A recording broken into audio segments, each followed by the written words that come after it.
My name is Crystal Tabor, and I'm in EDU 104, and the book that I chose to read was The Teacher Who Couldn't Read by John Cochran. This book is about a man who journeyed through life trying to overcome illiteracy. He hid his secret from his family, his friends, everyone that was around him because he was afraid to be labeled as the dumb kid for the rest of his life.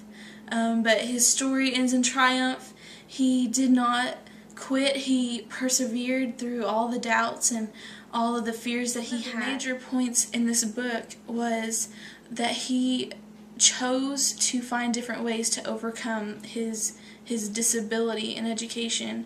He even became a high school teacher, an English high school teacher at one point, and he ended up he was one of those teachers that had to learn how to incorporate different learning techniques in his classroom. Students learned different ways to participate in class. They did more things together in groups. They were more self-sufficient in their education. While reading this book, it describes his childhood in the classrooms, and I could actually picture this little boy sitting in the back of the classroom, and he called it the dumb row for kids that couldn't read or couldn't answer the questions like they were expected to, or couldn't speak English. This boy would sit in this classroom and the teachers would call on him and he would just hang his head and he would not answer the questions, and the teachers would get frustrated, and instead of asking him what was wrong or if they could help him, they just shook their heads at them and let out sighs of disappointment.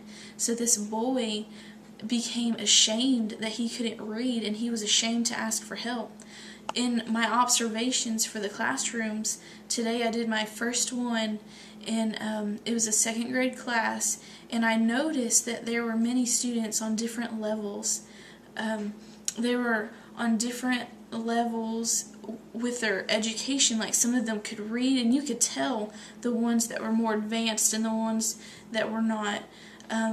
But I think reading this book, it made me realize that if I'm going to be a teacher, I do not want to be the teacher that shakes their head in shame. I don't want to be the teacher that makes them feel badly because they cannot meet the requirements or the levels of other students.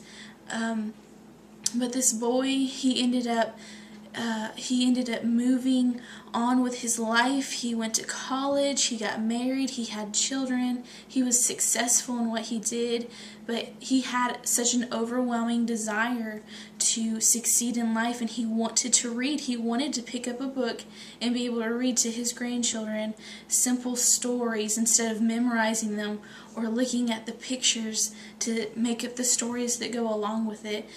His story is very inspiring that you can persevere, you can make it through. I think that it very much inspired me to be a teacher and to look out for the ones that might hang their heads or might sit in doubt of themselves. So I definitely would love the challenge to be able to help the kids that people think that are unreachable in their classrooms.